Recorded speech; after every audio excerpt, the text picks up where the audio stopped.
My dear fellow clergymen, while confined here in the Birmingham City Jail, I came across your recent statement calling my present activities unwise and untimely. Seldom do I pause to answer criticism of my work and ideas.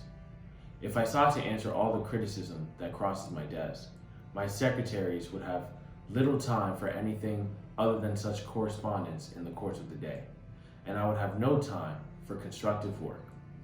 But since I feel that you are men of genuine goodwill and that your criticisms are sincere set forth, I want to try to answer your statement in what I hope will be patient and reasonable terms.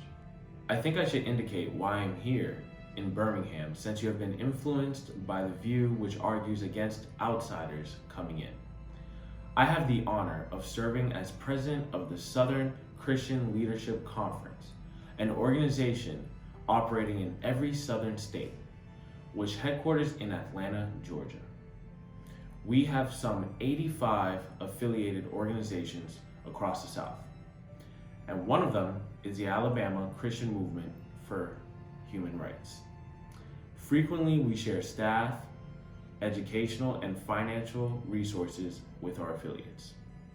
Several months ago, the affiliate here in Birmingham asked us to be on call to engage in a non-violent direct action program if such were deemed necessary. We readily consented, and when the hour came, we lived up to our promise. So I, along with several members of my staff, am here because I was invited here. I am here because I have organizational ties here. But more basically, I am in Birmingham because injustice is here. Just as the prophets of the 8th century BC left their villages and carried their "Thus saith the Lord" far beyond the boundaries of their hometown, and just as the Apostle Paul left his village of Tarsus and carried the gospel of Jesus Christ to the far corners of the Greco-Roman world, so am I compelled to carry the gospel of freedom beyond my own hometown. Like Paul, I must constantly respond to the Macedonian call for aid. Moreover, I am cognizant of the interrelatedness of all communities and states. I cannot sit idly by in Atlanta and not be concerned about what happens in Birmingham. Injustice anywhere is a threat to justice everywhere. We are caught in an inescapable network of mutuality, tied in a single garment of destiny. Whatever affects one directly affects all indirectly. Never again can we afford to live with the narrow, provincial, outside agitator idea. Anyone who lives in the United States can never be considered an outsider anywhere within its bonds. You deplore the demonstrations taking place in Birmingham, but your statement, I am sorry to say, fails to express a similar concern for the conditions that brought about the demonstrations. I am sure that none of you would want to rest content with the superficial kind of social analysis that deals merely with the effects and does not grapple with the underlying causes. It is unfortunate that demonstrations are taking place in Birmingham, but it is even more unfortunate that the city's white power structure left the Negro community with no alternative. In any nonviolent campaign, there are 4 basic steps: collection of the facts to determine whether injustices exist, negotiation, self-purification, and direct action. We have gone through all these steps in Birmingham. There can be no gainsaying the fact that racial injustice engulfs this community. Birmingham is probably the most thoroughly segregated city in the United States. Its ugly record of brutality is widely known. Negroes have experienced grossly unjust treatment in the courts. There have been more unsolved bombings of Negro homes and churches in Birmingham than in any other city in the nation. These are the hard, brutal facts of the case. On the basis of these conditions, Negro leaders sought to negotiate with the city fathers, but the latter consistently refused to engage in good faith negotiation. Then, last September, came the opportunity to talk with leaders of Birmingham's economic community. In the course of the negotiations, certain promises were made by the merchants. For example, to remove the store's humiliating racial signs. On the basis of these promises, the Reverend Fred Shuttlesworth and the leaders of the Alabama Christian Movement for Human Rights agreed to a moratorium on all demonstrations. As the weeks and months went by, we realized that we were the victims of a broken promise. A few signs, briefly removed, returned. The others remained. As in so many past experiences, our hopes had been blasted and the shadow of deep disappointment settled upon us. We had no alternative except to prepare for direct action, whereby we would present our very bodies as a means of laying down our case before the consciousness of the local and national community. Mindful of the difficulties involved, we decided to undertake a process of self-purification. We began a series of workshops on nonviolence, and we repeatedly asked ourselves, are you able to accept blows without retaliating? Are you able to endure the ordeal of jail? We decided to schedule our direct action program for the Easter season, realizing that, except for Christmas, this is the main shopping period of the year. Knowing that a strong economic withdrawal program would be the byproduct of direct action, we felt that this would be the best time to bring pressure to bear on the merchants for the needed change. Then it occurred to us that Birmingham's mayoral election was coming up in March, and we speedily decided to postpone action until after Election Day.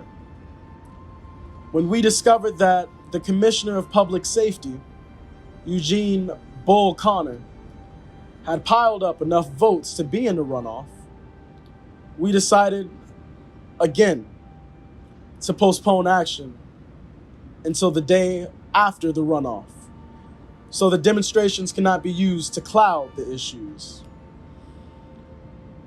Like many others, we waited to see Mr. Connor defeated. And to this end, we endured postponement after postponement. Having aided in this community need, we felt that our direct action program could be delayed no longer. You may well ask, why direct action? Why sit-ins, marches, and so forth? Isn't negotiation a better path? Well, you're quite right for calling for negotiation. Indeed, this is the very purpose of direct action. Nonviolent direct action seeks to create such a crisis and foster such a tension that a community which has constantly refused to negotiate is forced to confront the issue. It seeks so to dramatize the issues that can no longer be ignored. My citing the creation of tension as part of the work of the nonviolent resistor may sound rather shocking, but I must confess I am not afraid of the word tension. I have earnestly opposed violent tension, but there's a type of constructive, nonviolent tension which is necessary for growth.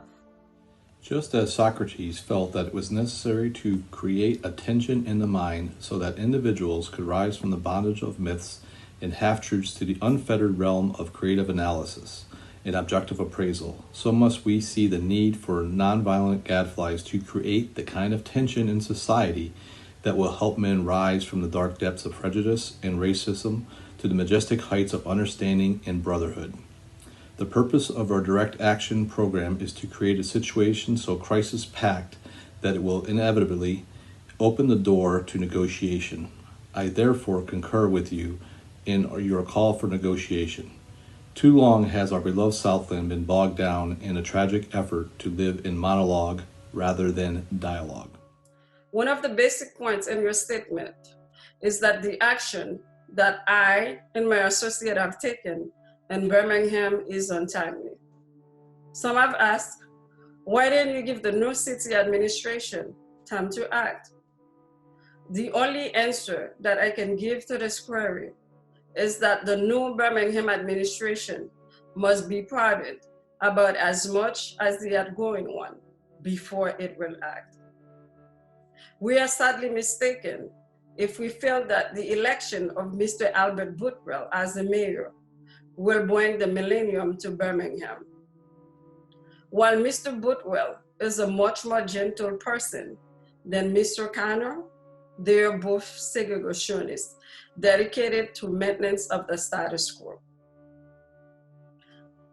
I have hope that Mr. Bootwell will be reasonable enough to see the futility of massive resistance to desegregation. But he will not see this without pressure from devotees of civil rights. My friends, I must say to you that we have not made a single gain in civil rights without determined legal and nonviolent pressure. Lamentably, it is a historical fact that privileged groups saw them give up their privileges voluntarily. Individuals may see the moral light and voluntarily give up their unjust pasture. But as Reinhold Niebuhr has reminded us, groups tend to be more immoral than individuals. We know through painful experience that freedom is never voluntarily given by the oppressor. It must be demanded by the oppressed.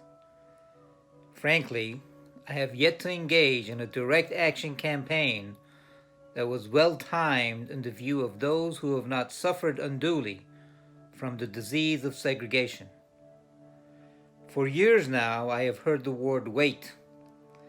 It rings in the ear of every Negro with piercing familiarity. This wait has almost always meant never.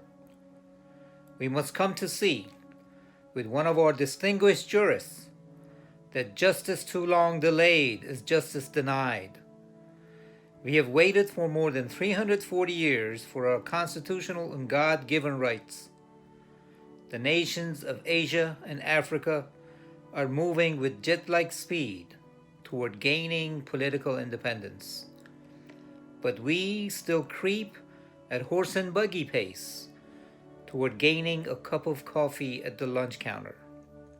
Perhaps it is easy for those who have never felt the stinging darts of segregation to say wait, but when you have seen the vicious mobs lynch your mothers and fathers at will and drown your sisters and brothers at whim, when you have seen hate-filled policemen curse, kick, and even kill your Black brothers and sisters, when you see the vast majority of your 20 million Negro brothers smothering in an airtight cage of poverty in the midst of an affluent society, when you suddenly find your tongue twisted and your speech stammering as you seek to explain to your 6-year-old daughter why she can't go to the public amusement park that has just been advertised on television, and see tears welling up in her eyes when she is told that Funtown is closed to colored children, and see ominous clouds of inferiority beginning to form in her little mental sky, and see her beginning to distort her personality by developing an unconscious bitterness toward white people. When you have to concoct an answer for a 5-year-old son who is asking, "Daddy, why do white people treat colored people so mean?" When you take a cross-county drive and find it necessary to sleep night after night in the uncomfortable corners of your automobile because no motel will accept you. When you are humiliated day in and day out by nagging signs reading white and colored. When your first name becomes nigger, your middle name becomes boy, however old you are, and your last name becomes John, and your wife and mother are never given the respected title Mrs. When you are harried by day and haunted by night by the fact that you are a Negro, living constantly at tiptoe stands, never quite knowing what to expect next, and are plagued with inner fears and outer resentments. When you are forever fighting a degenerating sense of nobodiness, then you will understand why we find it difficult to wait. There comes a time when the cup of endurance runs over, and men are no longer willing to be plunged into the abyss of despair. I hope, sirs, you can understand our legitimate and unavoidable impatience. You express a great deal of anxiety over our willingness to break laws. This is certainly a legitimate concern, since we so diligently urge people to obey the Supreme Court's decision of 1954 outlawing segregation in the public schools. At first glance, it may seem rather paradoxical for us consciously to break laws. One may well ask, how can you advocate breaking some laws while obeying others? The answer lies in the fact that there are two types of laws, just and unjust. I would be the first to advocate obeying just laws. One has not only a legal but a moral responsibility to obey just laws. Conversely, one has a moral responsibility to disobey unjust laws. I would agree with St. Augustine that an unjust law is no law at all. Now, what is the difference between the two? How does one determine whether a law is just or unjust? A just law is a man-made code that squares with the moral law or the law of God. An unjust law is a code that is out of harmony with the moral law. To put it in terms of St. Thomas Aquinas, an unjust law is a human law that is not rooted in eternal law and natural law. Any law that uplifts human personality is just. Any law that degrades human personality is unjust.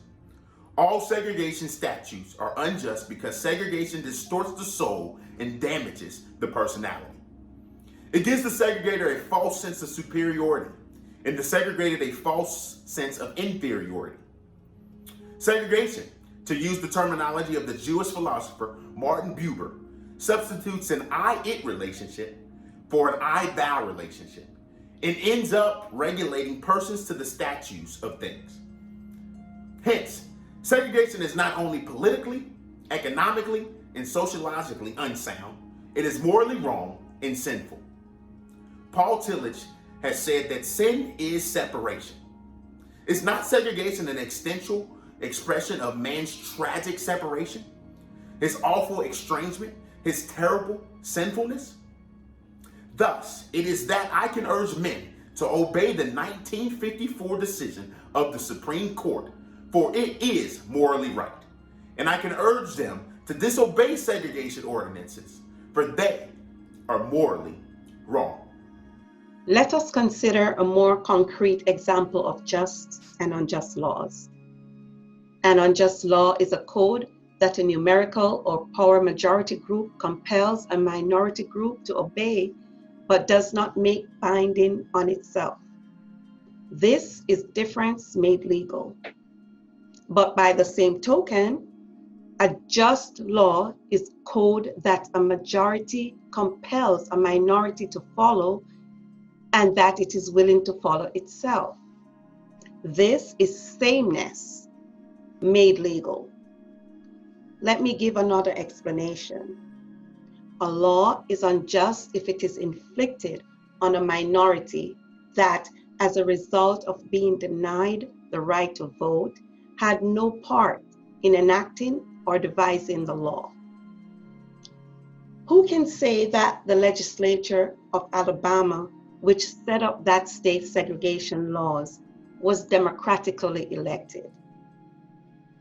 Throughout Alabama, all sorts of devious methods are used to prevent Negroes from becoming registered voters. And there are some counties in which, even though Negroes constitute a majority of the population, not one single Negro is registered. Can any law enacted under such circumstances be considered democratically structured? Sometimes a law is just on its face and unjust in its application. For instance, I have been arrested on a charge of parading without a permit. Now, there's nothing wrong in having an ordinance which requires a permit for a parade. But such an ordinance becomes unjust when it is used to maintain segregation and to deny citizens the First Amendment privilege of peaceful assembly and protest. I hope you're able to see the distinction I'm trying to point out. In no sense do I advocate evading or defying the law, as will the rabid segregationists. That will lead to anarchy. One who breaks an unjust law must do so openly, lovingly, and with a willingness to accept the penalty. I submit that an individual who breaks a law that conscience tells him is unjust and who willingly accepts the penalty of imprisonment in order to arouse the conscience of the community over its injustice is in reality expressing the highest respect for law. Of course, there's nothing new about this kind of civil disobedience. It was evident sublimely in the refusal of Shadrach, Meshach, and Abednego to obey the laws of Nebuchadnezzar, on the ground that a higher moral law was at stake. It was practiced superbly by the early Christians who were willing to face hungry lions and the excruciating pain of chopping blocks rather than submit to certain unjust laws of the Roman Empire. To a degree, academic freedom is a reality today because Socrates practiced civil disobedience. In our own nation, the Boston Tea Party represented a massive act of civil disobedience. We should never forget that everything Adolf Hitler did in Germany was legal, and everything the Hungarian freedom fighters did was illegal. It was illegal to aid and comfort a Jew in Hitler's Germany. Even so, I'm sure that had I lived in Germany at the time, I would have aided and comforted my Jewish brothers. If today I lived in a communist country where certain principles dear to the Christian faith are suppressed, I would openly advocate disobeying that country's anti-religious laws. I must make two honest confessions to you, my Christian and Jewish brothers. First, I must confess that over the past few years, I have been gravely disappointed with the white moderate.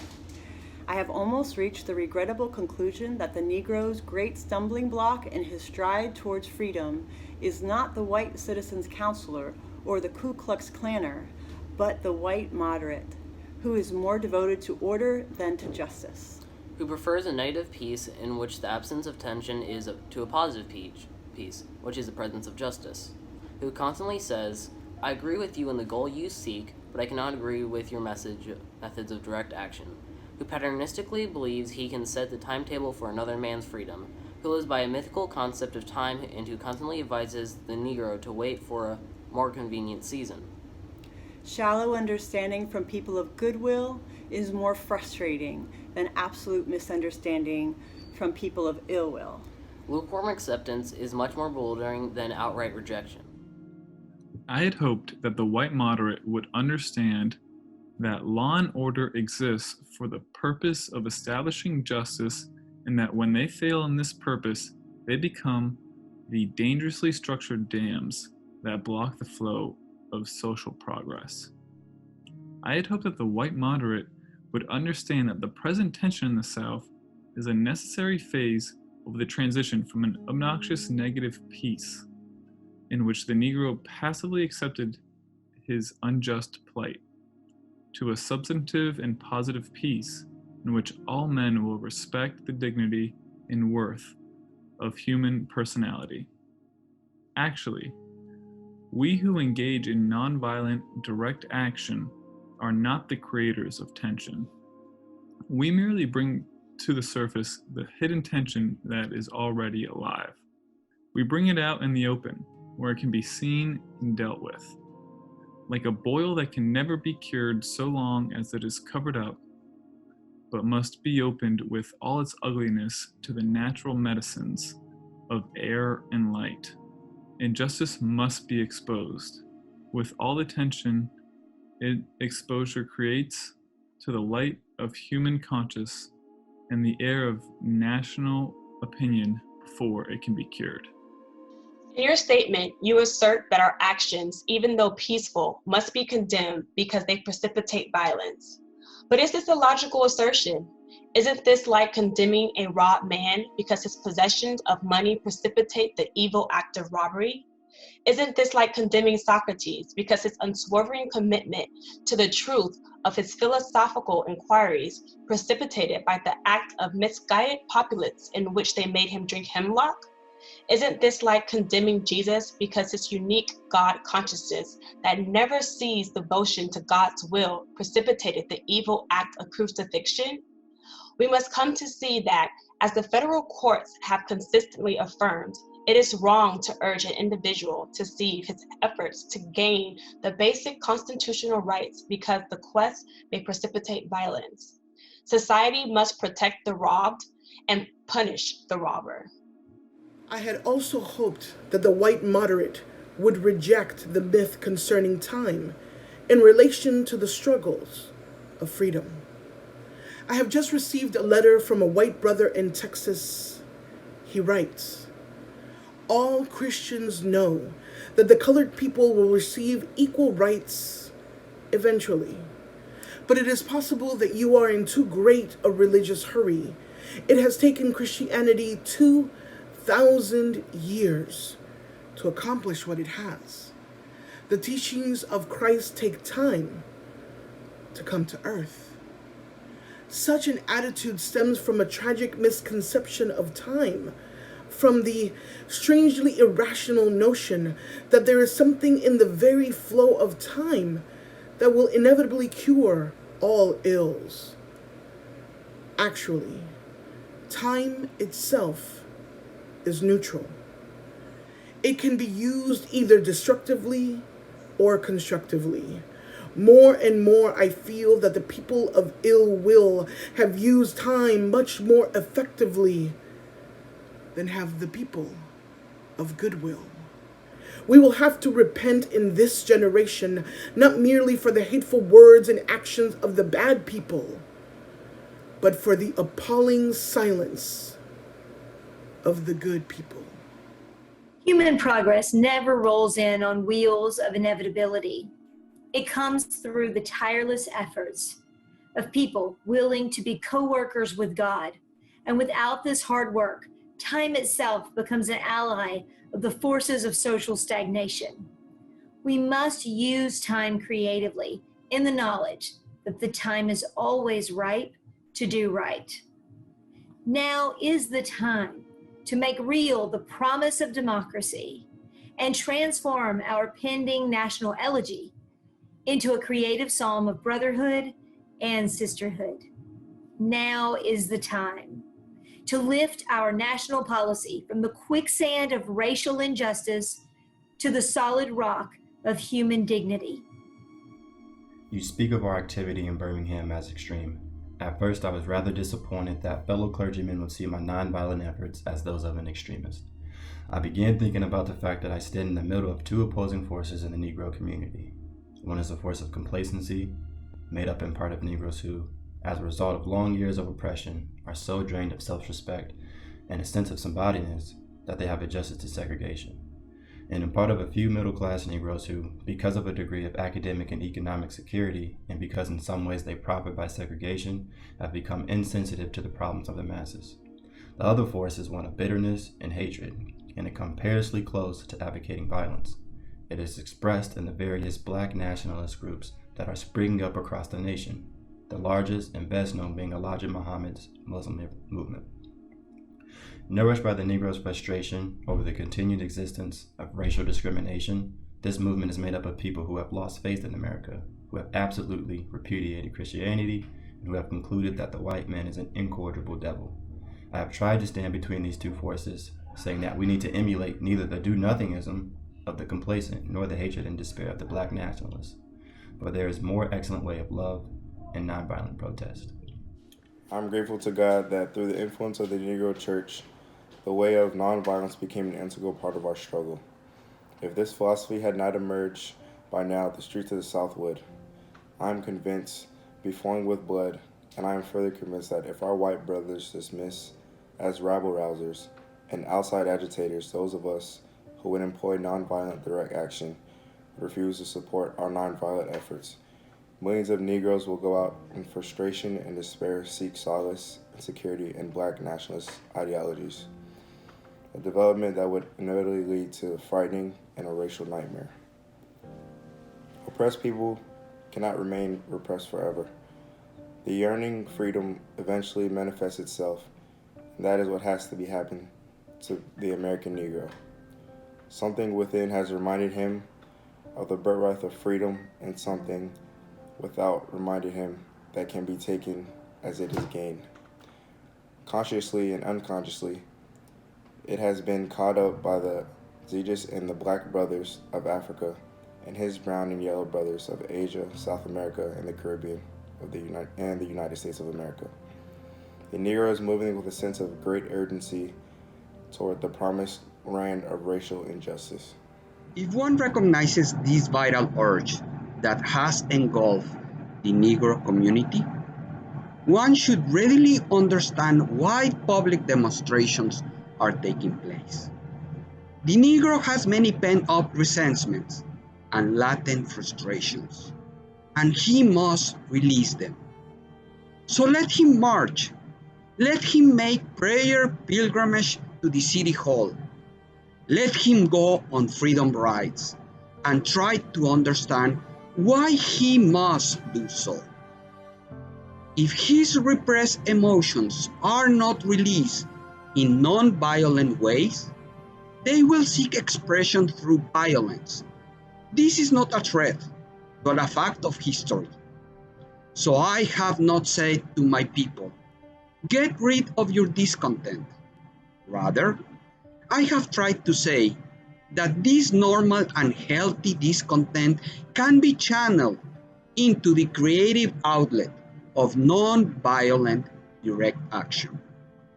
And now this approach is being termed extremist, but thought I was initially disappointed at being categorized as an extremist. As I continued to think about the matter, I gradually gained a measure of satisfaction from the label. Was not Jesus an extremist for love? Love your enemies, bless them that curse you, do good to them that hate you, and pray for them which despitefully use you and persecute you. Was not Amos an extremist for justice? Let justice roll down like waters and righteousness like an ever-flowing stream. Was not Paul an extremist for the Christian gospel? I bear in my body the marks of the Lord Jesus. Was not Martin Luther an extremist? Here I stand, I cannot do otherwise, so help me God. And John Bunyan, I will stay in jail to the end of my days before I make a butchery of my conscience. And Abraham Lincoln, this nation cannot survive half slave and half free. And Thomas Jefferson, we hold these truths to be self-evident, that all men are created equal. So the question is not whether we will be extremists, but what kind of extremists will we be? Will we be extremists for hate or for love? Will we be extremists for the preservation of injustice or for the extension of justice? In that dramatic scene on Calvary's Hill, 3 men were crucified. We must never forget that all 3 were crucified for the same crime, the crime of extremism. 2 were extremists for immorality and thus fell below their environment. The other, Jesus Christ, was an extremist for love, truth, and goodness, and thereby rose above his environment. Perhaps the South, the nation, and the world are in dire need of creative extremists. I had hoped that the white moderate would see this need. Perhaps I was too optimistic. Perhaps I expected too much. I suppose I should have realized that few members of the oppressor race can understand the deep groans and passionate yearnings of the oppressed race. And still fewer have the vision to see that injustice must be rooted out by strong, persistent, and determined action. I am thankful, however, that some of our white brothers in the South have grasped the meaning of the social revolution and committed themselves to it. They are still all too few in quantity, but they are big in quality. Some, such as Raph McGill, Lillian Smith, Harry Golden, James McBride Dabbs, Ann Braden, and Sarah Patton Boyle, have written about our struggle in eloquent and prophetic terms. Others have marched with us down nameless streets of the South. They have languished in filthy, roach-infested jails, suffering the abuse and brutality of policemen who view them as dirty nigger lovers. Unlike so many of their moderate brothers and sisters, they have recognized the urgency of the moment and sensed the need for powerful action antidotes to combat the disease of segregation. Let me take note of my other major disappointment. I have been greatly disappointed with the white church and its leadership. Of course, there are some notable exceptions. I am not unmindful of the fact that each of you has taken significant stands on this issue. I commend you, Reverend Stallings, for your Christian stand on the past Sunday in welcoming Negroes to your worship service on a non-segregated basis. I commend the Catholic leaders of this state for integrating Spring Hill College several years ago. But despite these notable exceptions, I must honestly reiterate that I have been disappointed with the church. I do not say this as one of those negative critics who can always find something wrong with the church. I say this as a minister of the gospel who loves the church, who was nurtured in its bosom, who has been sustained by its spiritual blessings, and who will remain true to it all long as the cord of life shall lengthen. When I was suddenly catapulted into the leadership of the bus protest in Montgomery, Alabama a few years ago, I felt we would be supported by the white church. I felt that the white ministers, priests, and rabbis of the South would be among our strongest allies. Instead, some have been outright opponents, refusing to understand the freedom movement and misrepresenting its leaders.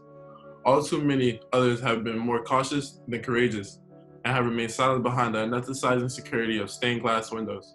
In spite of my shattered dreams, I came to Birmingham with the hope that the white religious leadership of this community would see the justice of our cause and with deep moral concern would serve as a channel through which our just grievances could reach the power structure. I hope that each of you will understand, but again, I have been disappointed. I have heard numerous Southern religious leaders admonish the worshipers to comply with a desegregation decision because it is the law. But I have longed to hear white ministers declare, follow this decree because integration is morally right and because the Negro is your brother. In the midst of a blatant injustices inflicted upon the Negro, I have watched white churchmen stand on the sideline and mouth pious irrelevancies and sanctimonious trivialities. In the midst of a mighty struggle to rid our nation of racial and economic injustice, I have heard many ministers say, those are social issues with which the gospel has no real concern. And I have watched many churches commit themselves to a completely other worldly religion, which makes a strange, unbiblical distinction between body and soul, between the sacred and the secular. I have traveled the length and breadth of Alabama, Mississippi, and all the other southern states. On sweltering summer days and crisp autumn mornings, I have looked at the South's beautiful churches with their lofty spires and pointed heavenward. I have beheld the impressive outlines of her massive religious education buildings. Over and over I have found myself asking, what kind of people worship here? Who is their God? Where were their voices when the lips of Governor Barnett dripped with words of interposition and nullification? Where were they when Governor Wallace gave a clarion call for defiance and hatred? Where were their voices of support when bruised and weary Negro men and women decided to rise from the dark dungeons of complacency to the bright hills of creative protest? Yes, these questions are still in my mind. In deep disappointment, I have wept over the laxity of the church. But be assured that my tears have been tears of love. There can be no deep disappointment where there is not deep love. Yes, I love the church. How could I do otherwise? I am in the rather unique position of being the son, the grandson, and the great-grandson of preachers. Yes, I see the church as the body of Christ. But oh, how have we blemished and scarred that body through social neglect and through fear of being nonconformists. There was a time when the church was very powerful.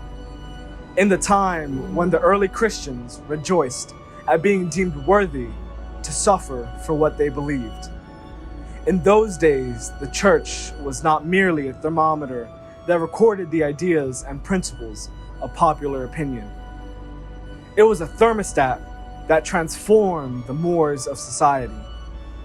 Whenever the early Christians entered a town, the people in power became disturbed and immediately sought to convict the Christians for being disturbers of peace and outside agitators.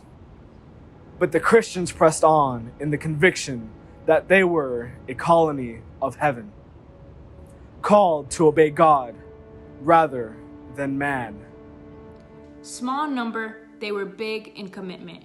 They were too God-intoxicated to be astronomically intimidated. By their effort and example, they brought an end to such ancient evils as infanticide and gladiatorial contests. Things are different now. So often the contemporary church is a weak, ineffectual voice with an uncertain sound. So often it is an arch defender of the status quo. Far from being disturbed by the presence of the church, the power structure of the average community is consoled by the church's silent, and often even vocal, sanction of things as they are. But the judgment of God is upon the church as never before. If today's church does not recapture the sacrificial spirit of the early church, it will lose its authenticity, forfeit the loyalty of millions, and be dismissed as an irrelevant social club with no meaning for the 20th century. Every day I meet young people whose disappointment with the church has turned into outright disgust. Perhaps I have once again been too optimistic. Is organized religion too inextricably bound to the status quo to save our nation and the world? Perhaps I must turn my faith to the inner spiritual church, the church within the church, as the true ecclesia and the hope of the world. But again, I am thankful to God that some noble souls from the ranks of organized religion have broken loose from the paralyzing chains of conformity and joined us as active partners in the struggle for freedom. They have left their secure congregations and walked the streets of Albany, Georgia with us. They have gone down the highways of the South on torturous rides for freedom. Yes, they have gone to jail with us. Some have been dismissed from their churches, have lost the support of their bishops and fellow ministers, but they have acted in the faith that right defeated is stronger than evil triumphant. Their witness has been the spiritual salt that has preserved the true meaning of the gospel in these troubled times. They have carved a tunnel of hope through the dark mountain of disappointment. I hope the church as a whole will meet the challenge of this decisive hour. But even if the church does not come to the aid of justice, I have no despair about the future. I have no fear about the outcome of our struggle in Birmingham, even if our motives are at present misunderstood. We will reach the goal of freedom in Birmingham and all over the nation, because the goal of America is freedom. Abused and scorned though we may be, our destiny is tied up with America's destiny. Before the Pilgrims landed at Plymouth, we were here. Before the pen of Jefferson etched the majestic words of the Declaration of Independence across the pages of history, we were here. For more than 2 centuries, our forebears labored in this country without wages. They made cotton king. They built the homes of their masters while suffering gross injustice and shameful humiliation. And yet, out of bottomless fertility, they continued to thrive and develop. If the inexpressible cruelties of slavery could not stop us, the opposition we now face will surely fall. We will win our freedom because the scared heritage of our nation and the eternal will of God are embodied in our echoing demands. Before closing, I feel impelled to mention one other point in your statement that has troubled me profoundly. You warmly commended the Birmingham police force for keeping order and preventing violence. I doubt that you would have so warmly commended the police force if you had seen its dogs sinking their teeth into unarmed, non-violent Negroes. I doubt that you would so quickly commend the policemen if you would observe their ugly and inhumane treatment of Negroes here in the city jail. If you were to watch them push and curse old Negro women and young Negro girls, if you were to see them slap and kick old Negro men and young boys, if you were to observe them, as they did on 2 occasions, refuse to give us food because we wanted to sing our grace together, I cannot join you in your praise of the Birmingham Police Department. It is true that the police have exercised a degree of discipline in handling the demonstrators. In this sense, they have conducted themselves rather non-violently in public. But for what purpose? To preserve the evil system of segregation.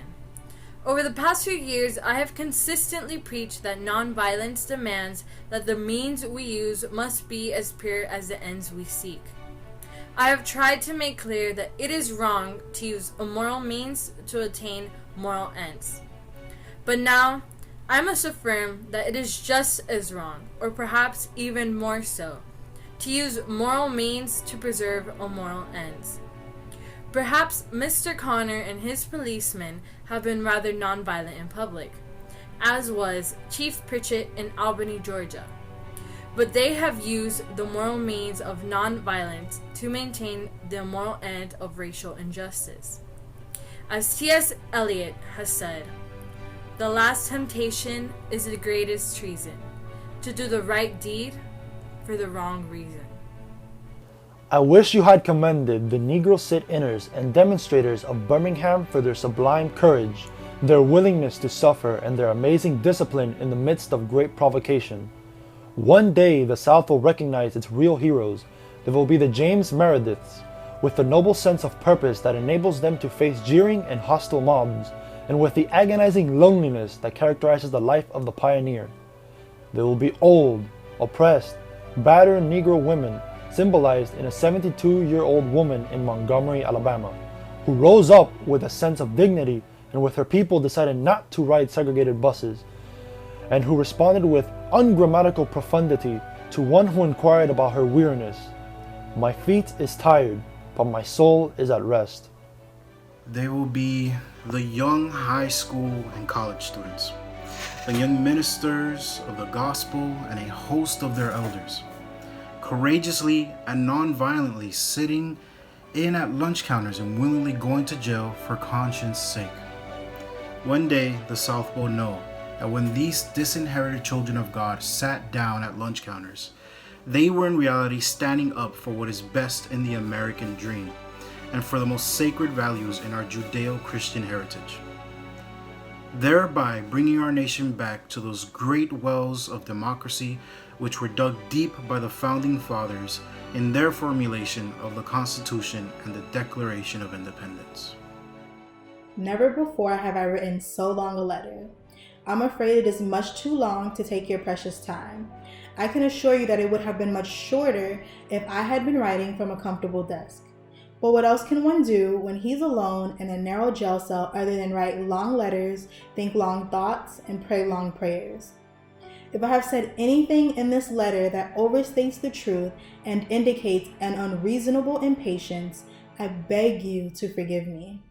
If I have said anything that understates the truth and indicates my having a patience that allows me to settle for anything less than brotherhood, I beg God to forgive me. I hope this letter finds you strong in the faith. I also hope that circumstances will soon make it possible for me to meet each of you, not as an interrogationist or a civil rights leader, but as a fellow clergyman and a Christian brother.